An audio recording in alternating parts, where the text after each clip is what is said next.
सुप्रभात बच्चों। आज हम लोग पाठ 11 पढ़ने वाले हैं, जिसका मुख्य शीर्षक है नमक का दरोगा। नमक का दरोगा, इस कहानी में नमक का दरोगा के बारे में बताया गया है कि जो यहाँ के लोग हैं, ये नया नमक का एक विभाग बना हुआ है जिसमें नमक की चोरी की जाती है। और जो वहाँ के दरोगा हैं वो हैं बंशीधर हैं, जो जिनके बारे में यह कहानी या इसमें चर्चा की गई है। तो आइए पहले हम लोग मुंशी प्रेमचंद्र द्वारा रचित इस कहानी के बारे में पढ़ते हैं। पाठ का परिचय क्या है।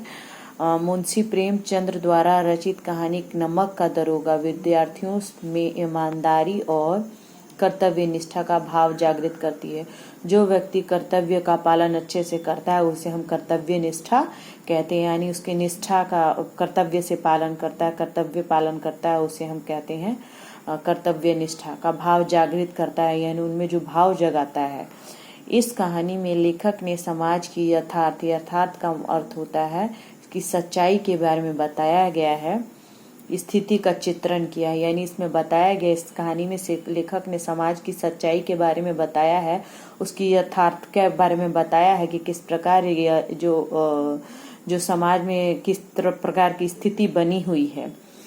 कहानी का प्रमुख पात्र मुंशी बंशीधर एक ईमानदार और कर्तव्यपरायण व्यक्ति है, जो कर्तव्य के प्रति अपना आदर भाव बनाकर रखता है। यानी कर्तव्य के प्रति उसके मन में बहुत ज्यादा आदर रहती है। उसे हम क्या कहते हैं? उसे हम कर्तव्यपरायण व्यक्ति कहते हैं, जो समाज में ईमानदारी और कर्तव्य निष्ठा की मिसाल कायम करता है।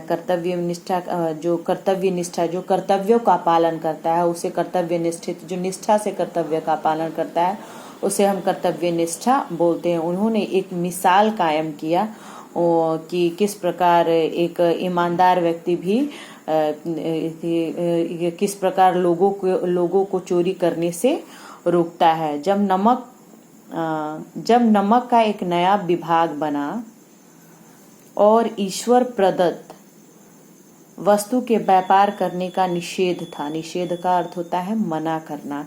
ईश्वर प्रदत्त का अर्थ होता है ईश्वर द्वारा दी गई, यानी ईश्वर द्वारा वस्तु के व्यापार करने का, यानी जो ईश्वर ने प्रदान किया उसका व्यापार कोई कैसे कर सकता है, इसके बारे में यहाँ पे बताया गया। जब नमक का नया विभाग बना और ईश्वर प्रदत्त वस्तु के व्यापार करने का निषेध था, जो ईश्वर द्वारा बनाया गया था उसका व्यापार करना मना था। लोग चोरी छिपे इसका व्यापार करने लगे थे। इसके दरोगा पद के लिए तो वकीलों का भी जी ललचाता था। यानी जो नमक के दरोगा थे, इस पाठ का जो शीर्षक है नमक का दरोगा, यानी जब ये लोग व्यापार करते थे तो वहाँ के जो दरोगा थे उसके पद के लिए, दरोगा पद के लिए वकील का भी जी ललचाता था।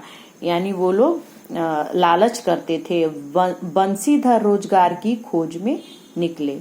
बंशीधर के बारे में इस कहानी में बताया गया कि उन्हें रोजगार प्राप्ति के लिए वह बाहर निकले। उनके पिता एक अनुभवी व्यक्ति थे, उनको बहुत ही ज्यादा अनुभव था। समझाने लगे, बेटा घर की दुर्दशा देख रहे हो, यानी घर की जो बुरी हालत है वो देख रहे हो। ऋण के बोझ से हम लोग दबे हुए, यानी कर्ज से हम लोग दबे हुए हैं। लड़कियां विवाह योग्य हो गई हैं। नौकरी में ओहदे की ओर ध्यान मत देना, यानी जो तुम्हारी पोजीशन होती है उसे क्या कहते हैं? हम ओहदा कहते हैं। तो उनके पिता ध्यान मत देना। ऐसा काम ढूंढना जहाँ कुछ ऊपरी आय हो, यानी कि कमाई हो। मासिक वेतन, यानी महीना का जो वेतन है तो पूर्णमासी का चांद है, जो एक दिन दिखाई देता है और घटते घटते लुप्त हो जाता है, यानी गायब हो जाता है। ऊपरी आय बहता हुआ स्रोत है जिसे सदैव प्यास बुझती है, यानी जो स्रोत का अर्थ होता है साधन होता है। उनके पिता जो है बंशीधर रोजगार की खोज में जब निकलने जा रहे थे तो उनके पिता ने उनसे कहा, वो एक अनुभवी व्यक्ति थे, उन्होंने कहा कि बेटा अगर तुम, वो समझा रहे हैं कि बेटा घर की दुर्दशा तुम देख रहे हो, जो घर की हालत है वो बहुत ही खराब है। हम लोग कर्ज के बोझ में दबे हुए, हमारे पास इतने कर्ज हो चुके हैं कि हमारे पास पैसे नहीं है कि हम उन्हें चुका सकें। और जो तुम्हारी बहनें हैं, लड़कियां भी हैं, वो भी विवाह योग्य यानी विवाह के लायक हो गई हैं। नौकरी में ओहदे की ओर ध्यान मत देना है, यानी जो तुम्हारी पोजीशन है, कोई भी नौकरी तुम्हें चलेगी, लेकिन ऊपरी आमदनी यानी कि जो घूस लेना होता है उसे ऊपरी आमदनी कहते हैं। ऐसा काम ढूंढना जहां पे ऊपरी आमदनी हो यानी आय हो। मासिक वेतन को पूर्णवासी का चांद। पूर्णवासी क्या होता है? महीने में एक बार पूनम का जो चांद है वो निकलता है, उसके बाद वो चला जाता है। उसी प्रकार जिस प्रकार हमारा मासिक वेतन, जो हमारा महीना का जो वेतन मिलता है वो एक दिन में ही खत्म हो जाता है, लेकिन जो दिखाई देने वाला और घटते घटते लुप्त हो जाता है यानी समाप्त हो जाता है। और जो हमारे ऊपरी कमाई होती है जिसे हम घूस कहते हैं, ऊपरी कमाई है, वही हमारा स्रोत होता है, यानी वही हमारा आय का साधन होता है, जिससे सदैव हमारी प्यास बुझती है।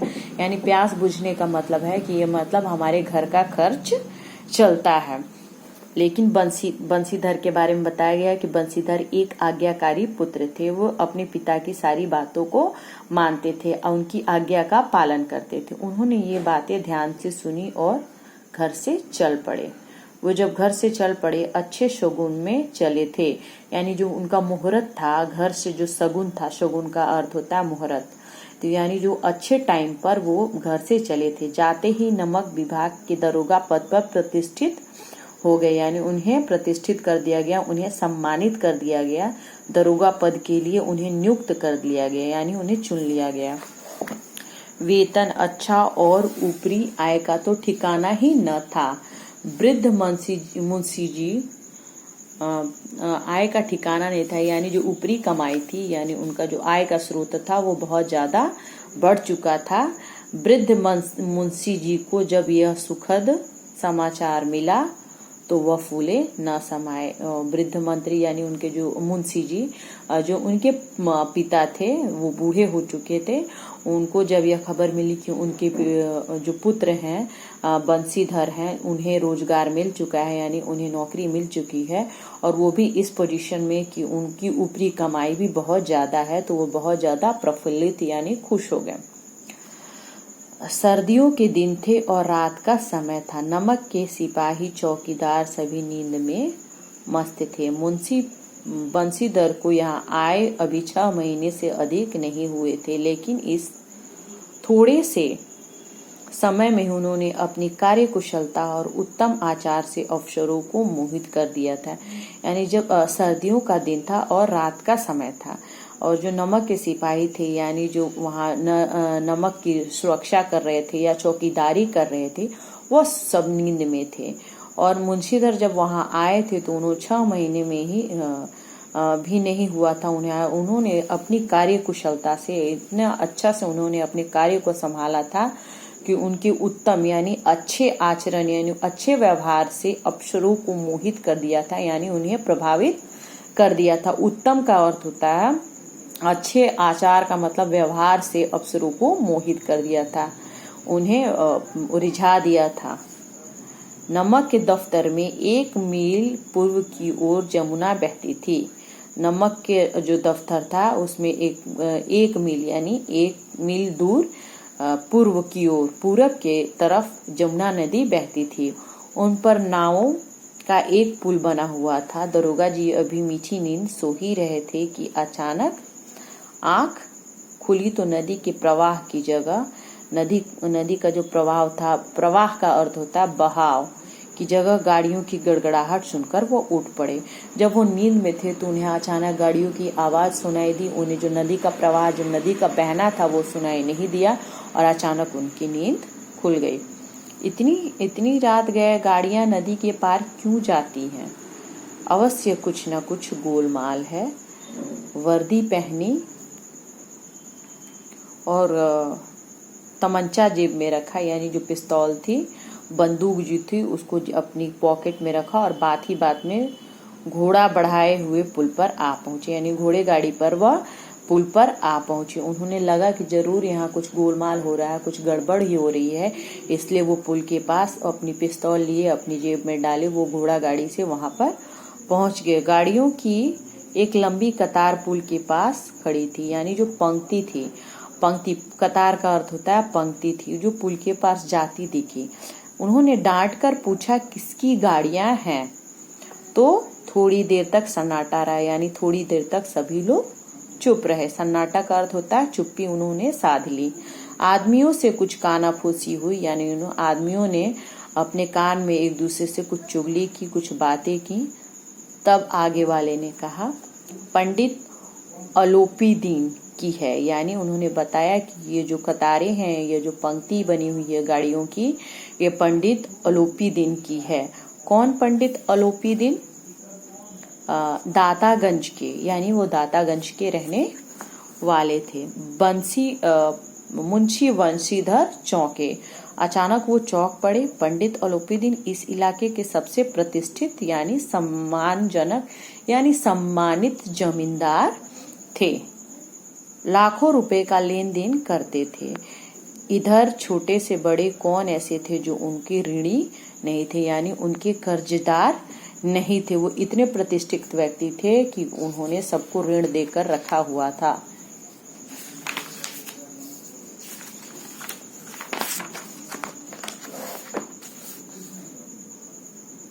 मुंशी ने पूछा गाड़ियां कहाँ जाएंगी? उत्तर मिला कानपुर। लेकिन यह प्रश्न करते ही उनमें क्या है, सन्नाटा छा गया। मुंशी जी ने जब पूछा कि गाड़ियां कहाँ जाएगी तो उनको उत्तर मिला कि कानपुर।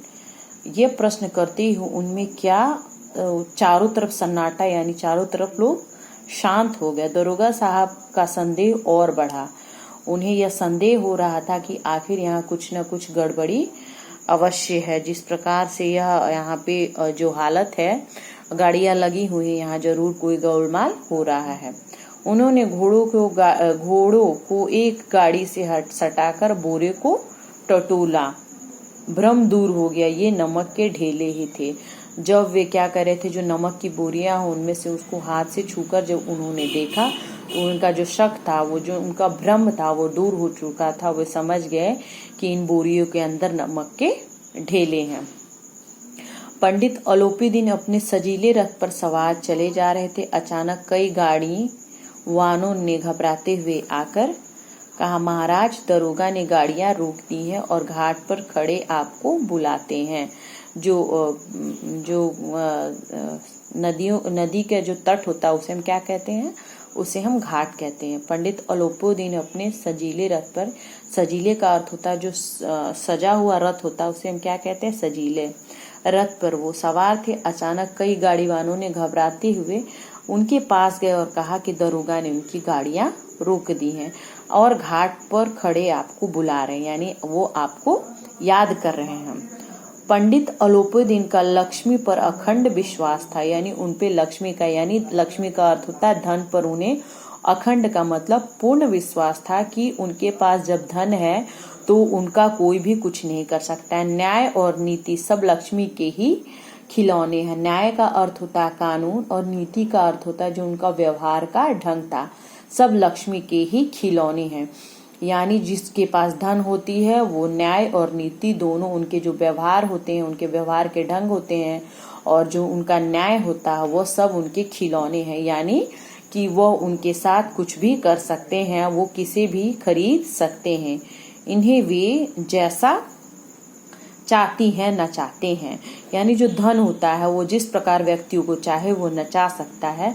व्यक्ति धन के लिए कुछ भी कर सकता है। लेटे लेटे गर्व से बोले, चलो हम आते हैं, यानी वो सोए हुए थे, लेटे हुए थे अपनी बग्घी पर, अपने रथ पर सवार थे, सजीले रथ पर, और उस पे लेटे हुए थे। उन्होंने कहा कि हम अभी आ रहे हैं। कहकर पंडित जी ने बड़ी निश्चिंतता से पान खाया। वह निश्चिंत हो गया, बिल्कुल वो निश्चिंत होकर वो क्या कर रहे थे, उन्हें कोई भी घबराहट नहीं हो रही थी और उन्होंने पान खाया। फिर लिहाफ ओढ़े हुए, लिहाफ का अर्थ होता है जो मोटा शॉल होता है, उसे हम क्या कहते हैं? लिहाफ होते हैं। ओढ़े हुए दरोगा के पास आकर बोले, बाबूजी आशीर्वाद, कहिए हमसे ऐसा कौन सा अपराध हुआ कि गाड़ियां रोक दी? वो दरोगा के पास गए और उन्होंने उन्हें नमस्कार करते हुए कहा कि आखिर ऐसी कौन सी दुविधा हो गई कि आपने गाड़ियां रोक दी?